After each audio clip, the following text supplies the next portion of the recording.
The maintenance hangar sprawled in all directions, a cathedral of metal and shadow. Alara Vance kept her head down as she navigated the maze of Starship parts, her grease-stained overalls blending with the industrial backdrop. 8 years of practiced invisibility had taught her how to move through spaces without drawing attention. She adjusted her collar, ensuring the small pilot's badge hidden beneath remained concealed. Overhead, the celestial maintenance station's artificial lighting dimmed to simulate dusk, marking the transition to night shift. Through the vast viewports that line the upper tiers of the hangar, the disputed frontier planet, Nexus 7, rotated slowly below, its cloudy atmosphere catching the light of its distant sun. The station maintained a strategic orbit, servicing the vessels that patrolled this contentious edge of human space. "Vance!" the voice echoed across the hangar floor. "Need you on the Hermes thruster alignment." Alara nodded at the maintenance supervisor and changed direction, toolbox swinging from her calloused hand. She kept her face neutral, betraying nothing of the irony she felt whenever assigned to work on flight systems. Before becoming Alara Vance, maintenance technician, loner, shadow, she had been Captain Alara Hayes of the Galactic Vanguard, one of the most decorated pilots in the fleet. Until the court-martial, until the betrayal. 8 years ago, she had arrived at this backwater station with forged credentials and a new name, choosing exile over the humiliation of fighting a system rigged against her. The real story behind her disgrace remained classified, buried under layers of military bureaucracy and political maneuvering. The official record claimed dereliction of duty during a sensitive diplomatic mission. The truth was far more complex. A covert operation gone wrong, a scapegoat needed, a promising career sacrificed. "You've got that look again," said a gruff voice behind her. Dax Rourke emerged from beneath the landing gear of a battered cargo shuttle, wiping hydraulic fluid from his massive hands. The chief engineer was a mountain of a man, with a thick beard streaked with gray and eyes that missed nothing. "What look?" Alara asked, continuing toward the Hermes. "The 1,000-light-year stare, like you're seeing past the hull, out into deep space." Dax fell into step beside her. "You know, for someone who claims to hate flying, you sure spend a lot of time staring at the stars." Alara shrugged. "Force of habit. Grew up on a mining colony. Not much to look at except the sky."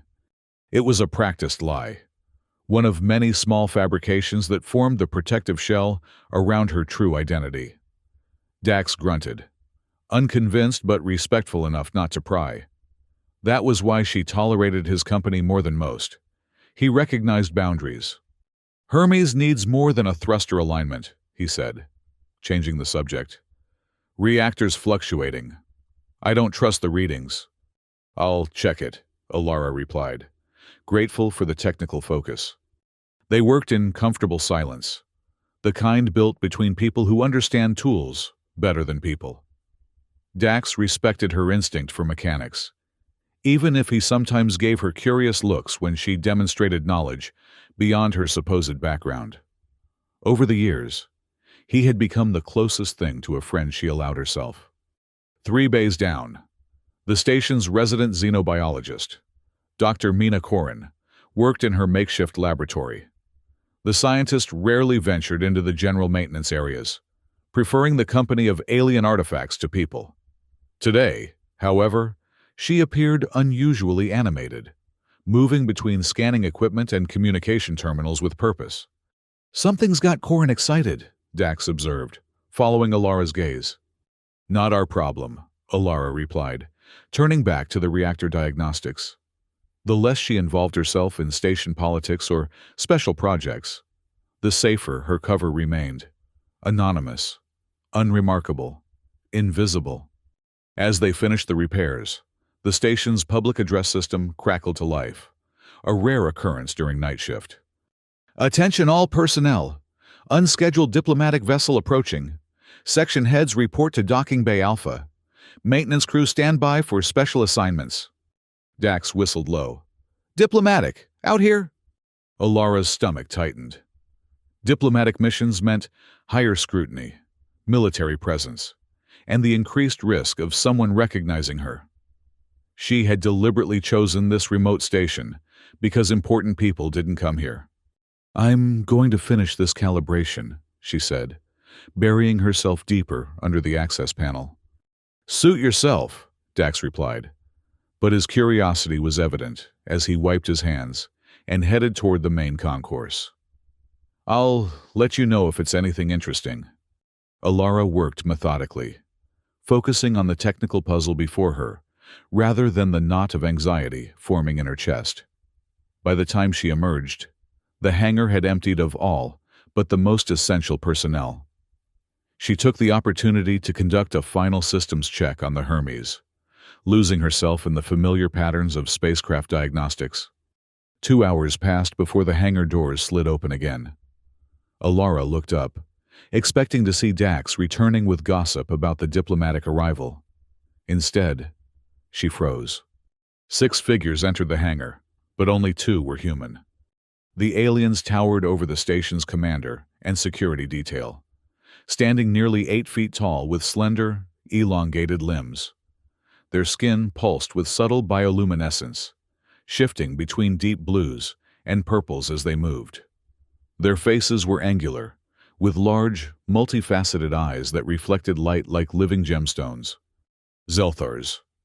The reclusive species had been known to humanity for only 15 years, and direct encounters remained exceptionally rare. Their technological capabilities far surpassed human achievements, making them both coveted allies and potential threats in the ongoing galactic power struggles. Alara ducked behind the Hermes landing strut, her heart racing. She had encountered Zelthars only once before, during the classified mission that ended her career. She pulled her cap lower and gathered her tools, planning a quiet exit through the service corridor. "Technician!" The station commander's voice echoed across the hangar. "Report here immediately!" Alara froze, then slowly turned. Lieutenant Commander Harrow stood with arms crossed, flanked by the alien delegation, his cold eyes fixed on her, and she knew escape was impossible. With practiced composure, she approached and stood at attention, not too rigid, not too military, just a civilian contractor showing appropriate respect. "Yes, sir," she asked, keeping her eyes down. "The Zelthar delegation has requested a demonstration of human piloting capabilities," Harrow said, his tone making it clear this was not a routine request. "They've brought one of their scout vessels and wish to observe our flight protocols." One of the Zelthars stepped forward, its movements fluid and unsettling. When it spoke, the sound resonated from somewhere deep within its chest cavity, though the words emerged in perfectly accented English. "We seek to understand your aptitudes," the alien said. "Theory suggests compatibility between our neural systems, but practical demonstration is required." Alara nodded respectfully, careful to maintain her facade of mild interest, masking inner discomfort. "I'm sure the station's pilots will provide an impressive demonstration, sir." Harrow's jaw tightened. "That's the problem. Our scheduled pilot is on medical leave, and the backup is escorting a supply convoy to Nexus 7. I need someone with at least basic flight experience." "I'm just maintenance, sir," Alara said quickly. Too quickly. "I've never piloted anything more complex than a surface transporter." The lie tasted bitter on her tongue. She had once navigated a damaged Vanguard destroyer through an asteroid field while under enemy fire, saving 300 crew members. She had pioneered flight techniques that became standard training at the Academy. But that was Captain Hayes, not Technician Vance. The Zelthar tilted its head, multifaceted eyes, focusing on her with uncomfortable intensity. "Your biometric patterns indicate elevated stress response. Puzzling." Dax appeared from behind the alien delegation, shooting Alara a curious look. "Commander, if you need someone with flight experience, Vance here has handled atmospheric entry vehicles. I've seen her work on flight systems with unusually good instinct." Alara shot him a glare that could have melted hull plating. This was the thanks she got for fixing his favorite diagnostic scanner last week. Harrow considered this information with narrowed eyes. "Is that so, Vance? You failed to mention this in your station application." "It was basic transport piloting, sir. Nothing relevant to high-performance spacecraft," she replied, scrambling to maintain her cover. "The Zelthar ambassador, at least." Alara assumed it held diplomatic rank, stepped closer, its bioluminescence pulsing more rapidly. "We do not require expertise, merely functional capability," it said.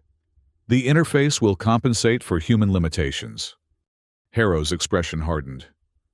Then it settled. "Vance, you'll report to Docking Bay Beta in 1 hour for the demonstration.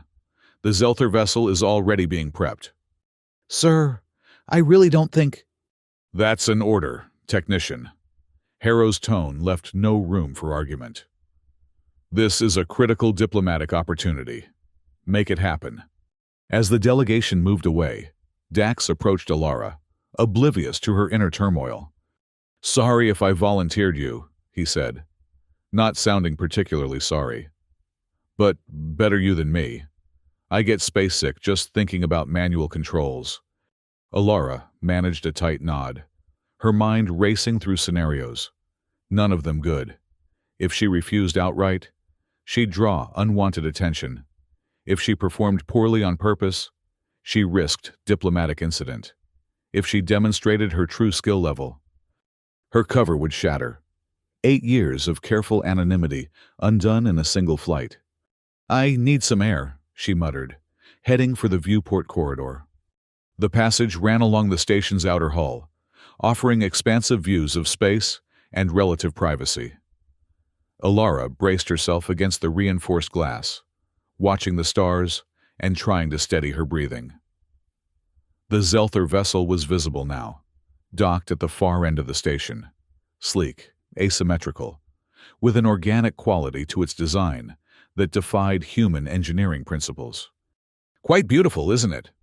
Alara turned to find Dr. Mina Koren standing a few feet away, her attention fixed on the alien craft. The xenobiologist was tall and thin, with close-cropped silver hair that contrasted with her relatively young face. Her standard-issue lab coat was customized with numerous pockets filled with scanning tools and specimen containers. "I've been studying their tech for years, but they've never allowed a direct demonstration before," Koren continued, either not noticing or not caring about Alara's desire for solitude. "Their navigation systems interface directly with the pilot's neural patterns." Fascinating approach. "Neural interface?" Alara asked despite herself. "Is that safe for humans?" Koren shrugged. "Theoretically, their tech adapts to different physiologies, but theory and practice aren't always aligned, especially across species." She finally turned to look at Alara. "I hear you're the lucky test subject." "Not by choice," Alara muttered. "Few choices are truly our own in frontier space," Koren replied philosophically. "For what it's worth, I'll be monitoring the neural linkage. If anything seems dangerous, I'll terminate the demonstration." Alara studied the scientist more carefully. Despite her aloof reputation, Koren seemed genuinely concerned. "Thanks. That's reassuring." "Don't thank me yet," Koren said with a grim smile. "The Zelthars aren't known for their patience with failure." With that comforting thought, the xenobiologist departed, leaving Alara alone with the stars and her increasingly desperate thoughts.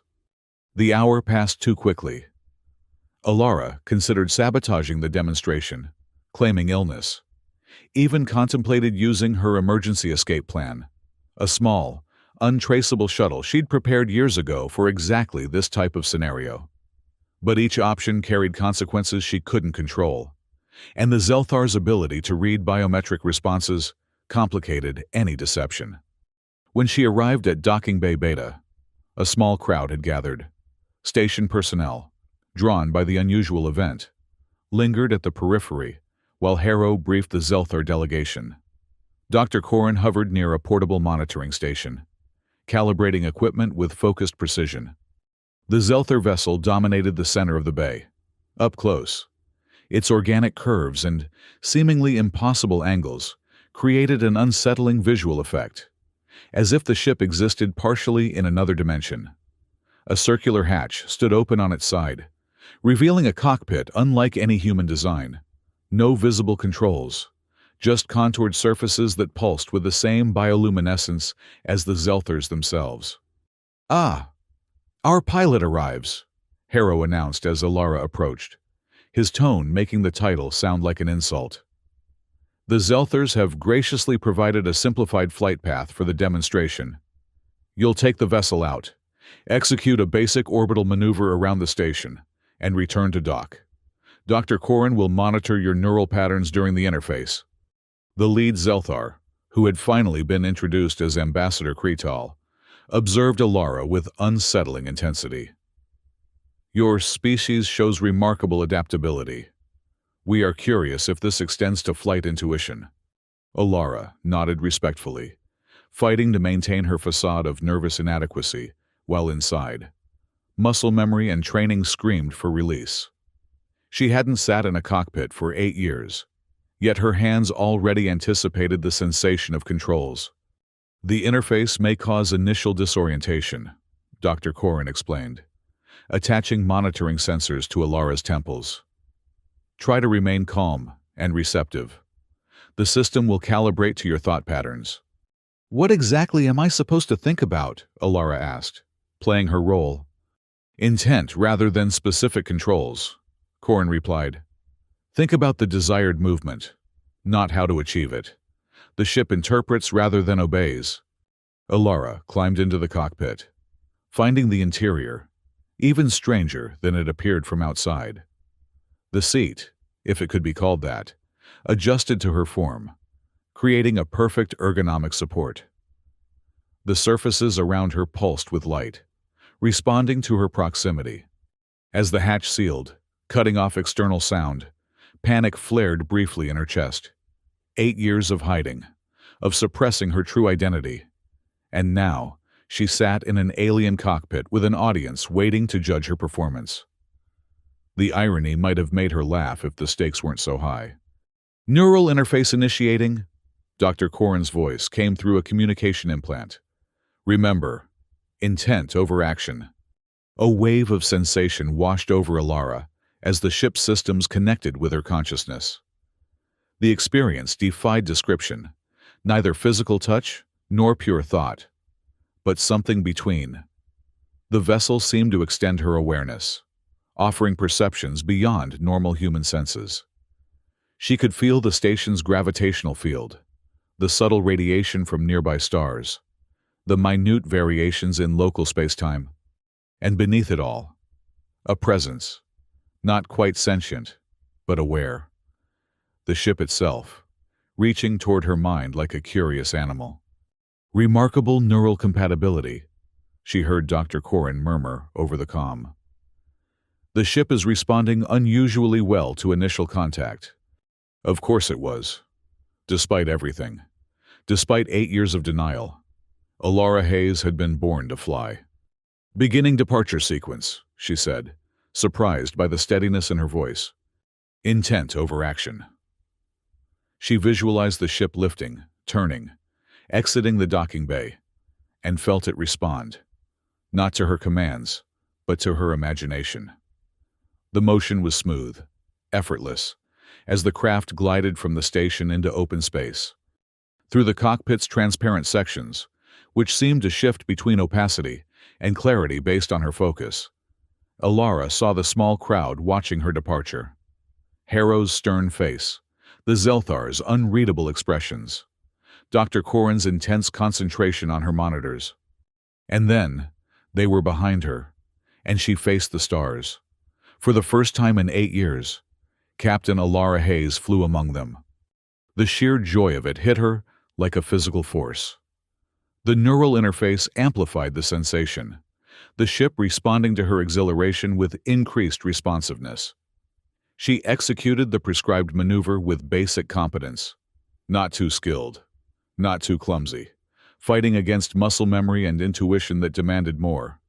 Biometric readings are spiking. Dr. Corin's voice cut through her concentration. Are you experiencing discomfort? No, Alara managed. Just adjusting. She forced herself to focus on the simple task.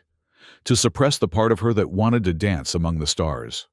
To show what this ship could really do in capable hands. Just complete the demonstration, return to the station, and hope her performance was adequate but not exceptional. But fate, it seemed, had other plans. Alert! A station-wide broadcast cut through all communications. Solar activity increasing to dangerous levels. Unexpected ion storm approaching orbital space. All vessels returned to dock immediately. Alara's tactical training kicked in as she processed this information. Ion storms were unpredictable and devastating to navigation systems. They could fry neural circuitry in humans and disable ship computers simultaneously. Vance, abort the demonstration and return immediately, Harrow ordered. She turned the vessel back toward the station, accelerating cautiously. Through the ship's enhanced perceptions, she could already sense the leading edge of the storm, a distortion in the local electromagnetic field that rippled through space like an invisible tsunami. Station sensors are failing, Dr. Corin reported, her voice tight with concern. The storm is moving faster than predicted. Navigation beacons are going offline.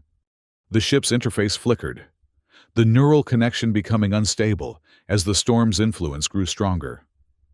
Alara felt the alien presence in her mind growing confused, disoriented by the electromagnetic chaos.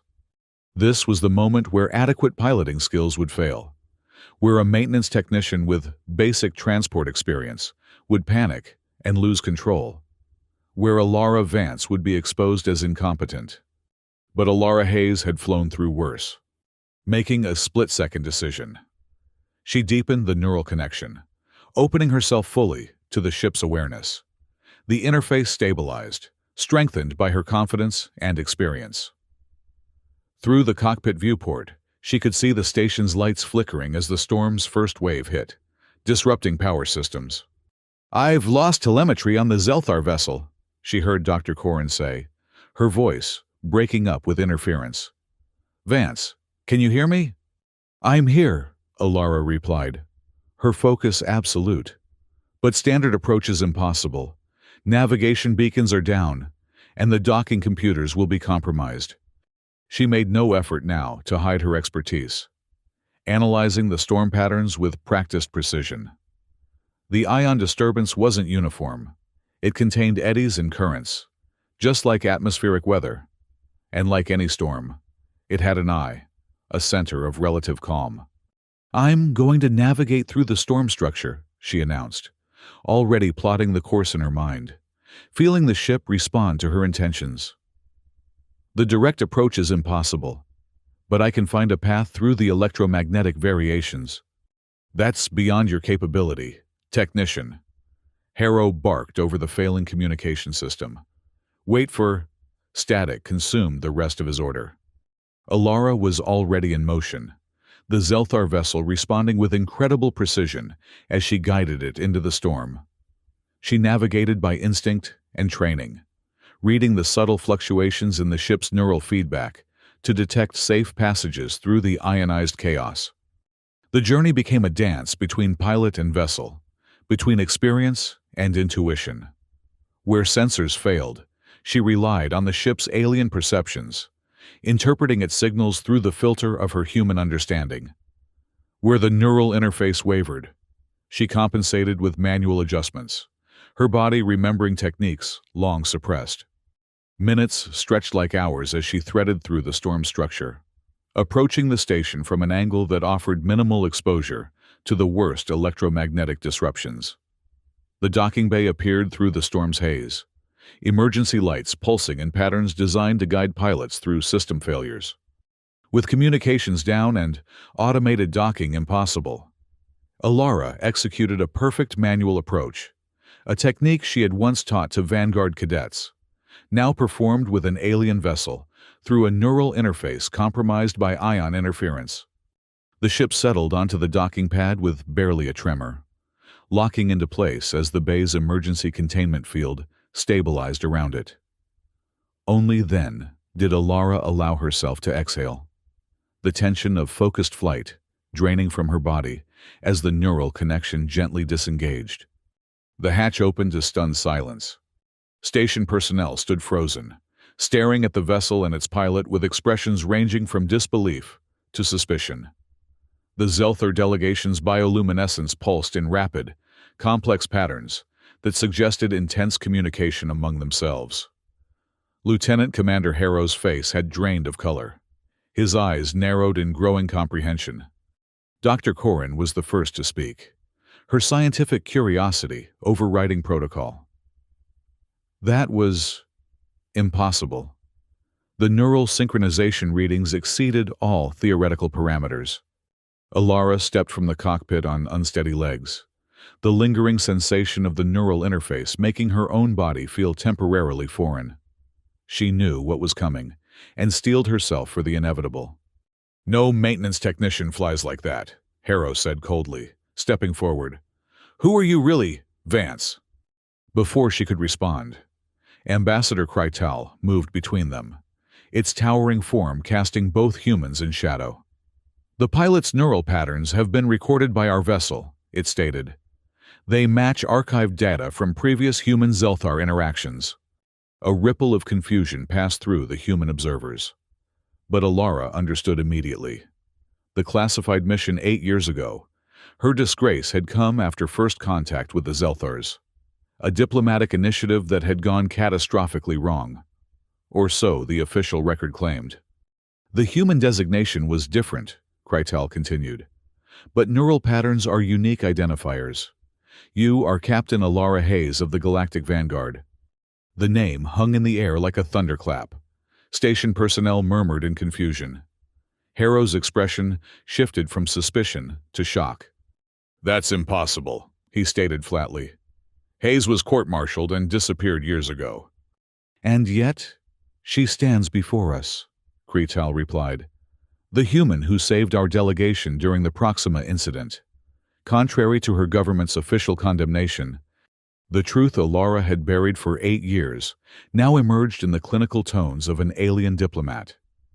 During that first contact mission, she had disobeyed direct orders to abandon the Zelthar ship when it was targeted by human separatists.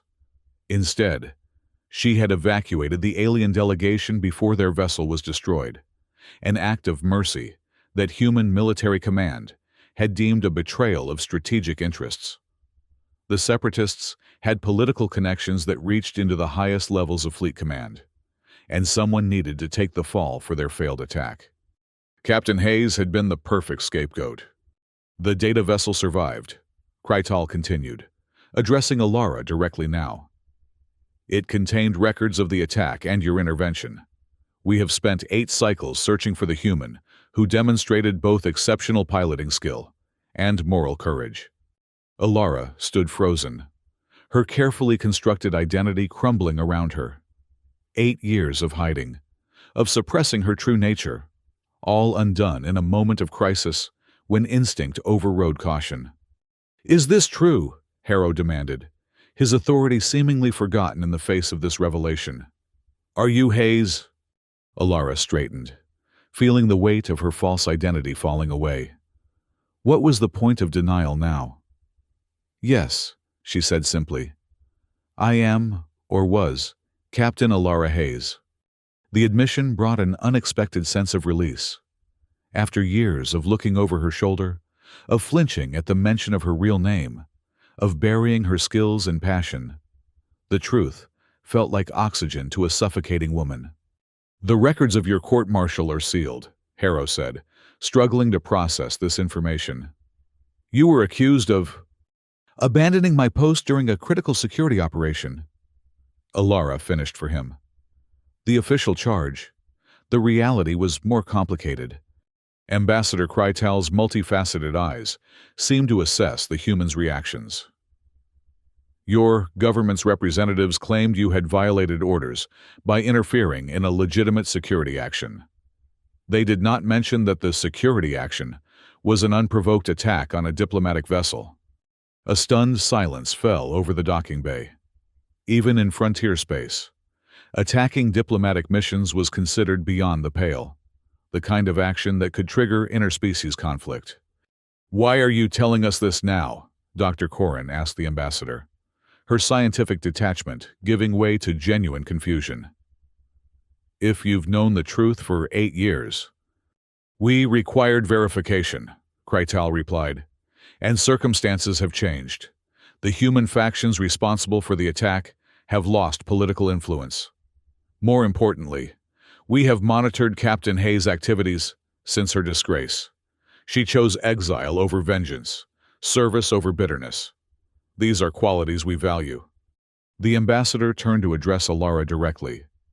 "The Zelther Conclave wishes to formally acknowledge your actions during the Proxima incident and offer reparation for the injustice you suffered as a result." Alara struggled to find words. 8 years of suppressed anger, of buried injustice, surged to the surface. "I don't want reparations," she finally said. "I want the truth to be known." "And so it shall be," Krytal replied. "Our delegation did not come to this station by chance. We have transmitted the complete records of the incident to your central government, along with formal testimony regarding your actions. Your human bureaucracy moves slowly, but exoneration protocols have begun." The revelation left Alara reeling. After years of resignation, of accepting her fate as permanent exile, the possibility of vindication seemed almost unreal. "The Zelthars came here looking for you," Dr. Corrin realized, her analytical mind piecing together the puzzle. "The piloting demonstration was a test, to confirm your identity." "A verification," Krytal corrected. "Neural patterns can be mimicked with sufficient technology. Performance under stress cannot." Harrow seemed to be struggling with the implications. "If what you're saying is true, then Fleet Command deliberately scapegoated one of their own officers to cover up an illegal operation. Politics and military affairs are often in conflict." The ambassador observed with what might have been the Zelthar equivalent of a shrug. "We have learned this is true in all spacefaring species." The station's communication system suddenly activated, cutting through the tension in the docking bay. "Priority transmission from Fleet Headquarters for Station Commander Harrow and Captain Alara Hayes." All eyes turned to Alara. After 8 years in the shadows, hearing her real name and rank broadcast over official channels was surreal. "It appears your government has processed our diplomatic communique with unexpected efficiency," Krytal noted. "Perhaps the imminent renewal of our technology sharing agreement provided motivation." Harrow's expression hardened at this suggestion of political maneuvering, but he gestured toward the command center. "We should take this somewhere more private." As they moved through the station corridors, personnel stopped to stare at the procession. The towering Zelthars, the grim-faced commander, and the maintenance technician suddenly at the center of a diplomatic incident. Dax caught sight of them as they passed the main engineering bay, his expression shifting from confusion to concern when he saw Alara's face. She gave him a small nod, not an explanation, but an acknowledgement that things had changed irrevocably. He returned the gesture with a puzzled salute that made her lips quirk despite the tension. The command center fell silent as they entered, officers staring openly at the unusual group. Harrow moved to the central communication console and accepted the incoming transmission. The holographic display flickered to life, revealing the stern features of Admiral Chen Zhao, current head of fleet operations, and the same officer who had presided over Alara's court-martial 8 years earlier. Recognition flashed in his eyes as he saw Alara, followed quickly by carefully controlled neutrality. "Lieutenant Commander Harrow, I see the Zelther delegation has made contact with former Captain Hayes." "Admiral," Harrow acknowledged stiffly, "we've received some concerning information regarding Captain Hayes's court-martial." "Yes. Well, that's the purpose of this communication," the Admiral replied, his discomfort evident even through the holographic projection. In light of new evidence provided by the Zelther Conclave, Fleet Command is initiating a full review of the Proxima incident and Captain Hayes' role therein. Alara stepped forward, unable to contain herself. A review? After 8 years of letting me take the fall for an illegal operation? The Admiral's expression tightened. Captain Hayes, I understand your frustration, but— No, you don't, Alara interrupted, years of suppressed anger breaking through. You stripped me of my rank, my career, my identity, all to protect political allies who authorized an attack on a diplomatic mission. Do you have any idea what these 8 years have cost me? A tense silence followed her outburst. The Admiral seemed to age before their eyes, his official demeanor cracking to reveal genuine regret. You're right, he said finally. And no review can undo that injustice. Which is why Fleet Command is offering immediate reinstatement at your former rank, with full back pay and a formal apology to be entered into the public record. The offer hung in the air. Simultaneously everything she had once wanted and utterly insufficient. Alara looked around at the faces watching her, Harrow's conflicted expression, Dr. Corrin's analytical assessment, the enigmatic gaze of Ambassador Krytal, and realized that vindication felt hollow after so long. And if I refuse? She asked quietly. The Admiral blinked in surprise. Refuse reinstatement? That would be unprecedented. So was using a decorated officer as a scapegoat for an illegal operation. Alara replied evenly. My point is, what do I want now? After 8 years, is returning to the institution that betrayed me really justice? Ambassador Krytal stepped forward, its bioluminescence pulsing in what Alara had come to recognize as a thoughtful pattern. If I may offer an alternative perspective, Captain Hayes demonstrated exceptional skill in navigating our vessel, a feat few humans have accomplished. The Zelther Conclave would welcome her expertise in our joint flight training initiative. A civilian position? The Admiral asked, clearly uncomfortable with this development. A diplomatic one, Krytal corrected. As liaison between human and Zelther flight programs, with appropriate rank and authority within both systems. The suggestion resonated with something deep inside Alara, a purpose that transcended personal vindication or return to her former life. During her years in exile, she had encountered too many others like herself, talented individuals, marginalized by politics, prejudice, or simple bad luck. People with skills that deserved recognition, not suppression. I want to establish a pilot training program, she said slowly, the idea taking shape as she spoke. Not just for promising fleet candidates, but for anyone with aptitude, regardless of background or connections. And I want to use the Zelthar neural interface technology to identify natural talent that conventional testing might miss. The Admiral frowned. That's beyond my authority to approve. The neural technology alone would require multiple committee reviews and— The technology is ours to share, Ambassador Krytal interrupted smoothly. And we choose to share it with Captain Hayes. A subtle power shift occurred in that moment, a reminder that human bureaucracy held little sway over Zelther decisions. The Admiral's expression suggested he understood the implications perfectly. I will present your proposal to Fleet Command, he said carefully. Given the Zelthar's support and the unusual circumstances of your case, I believe accommodations can be made. Alara nodded, feeling a strange sense of closure, not the vindication she had once craved, but something more meaningful, a path forward that honored her skills while rejecting the system that had betrayed her. One more condition, she added. Complete transparency regarding the Proxima incident. I want the public record corrected, and I want those responsible held accountable. The Admiral's hologram flickered. Whether from technical interference or his own discomfort was unclear. That may take time. Some of those involved hold significant positions. Then they should be particularly concerned about accountability. Alara replied coldly. I've waited 8 years. "Admiral, I can wait a little longer for true justice." With reluctant agreement from fleet headquarters and enthusiastic support from the Zelthar delegation, the foundations of Alara's vision took shape over the following weeks. The station, once a backwater outpost, was designated as the headquarters for the new Interspecies Flight Academy, with the Zelthar scout vessel serving as its first training craft.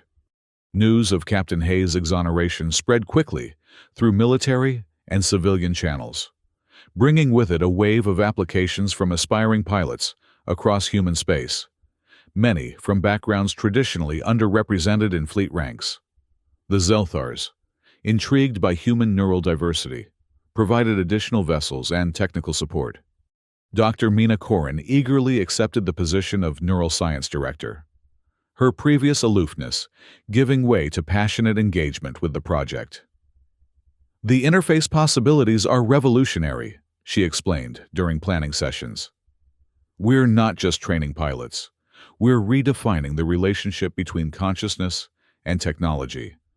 Dax Rourke required more convincing, initially stunned by the revelation of Alara's true identity.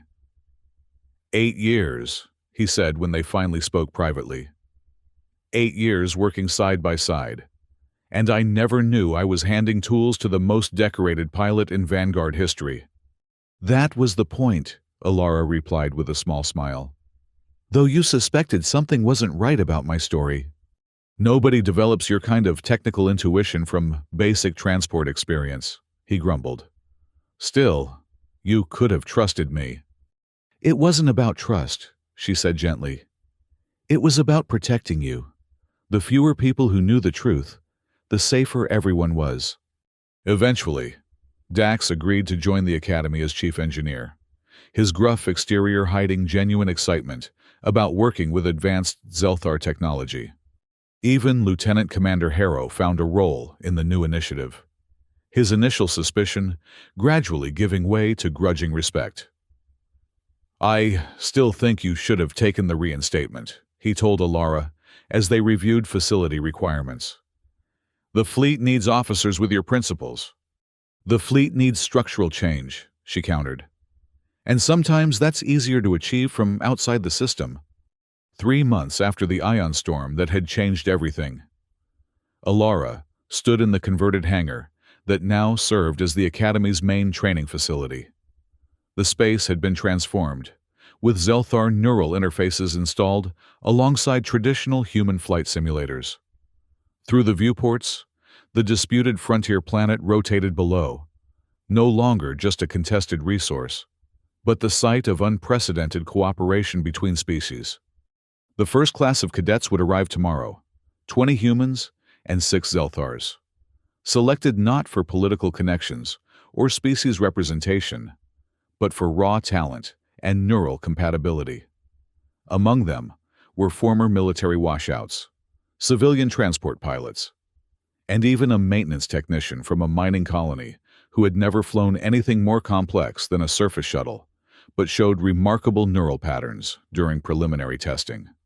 Alara touched the captain's badge she now wore openly on her uniform, not the standard Vanguard insignia, but a new design that incorporated elements of both human and Zelthar flight traditions.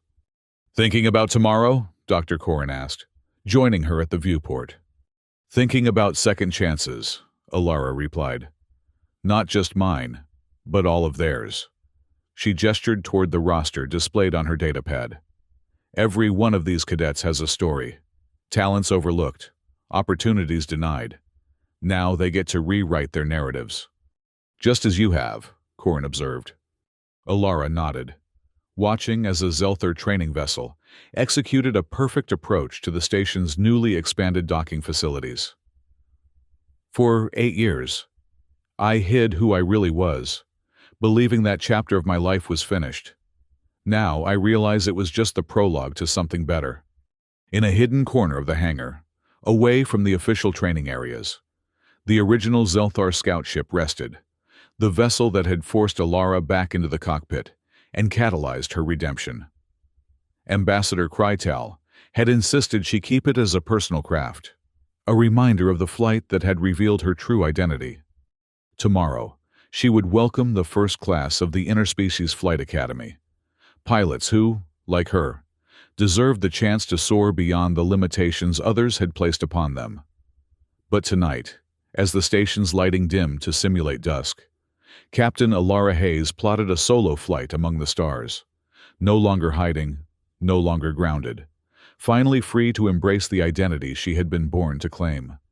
As she approached the scout ship, its systems hummed to life, bioluminescence pulsing in greeting. The neural interface reached out to her mind like an old friend, and Alara Hayes, maintenance technician no longer, smiled as she stepped into the cockpit and touched the controls. It was time to fly.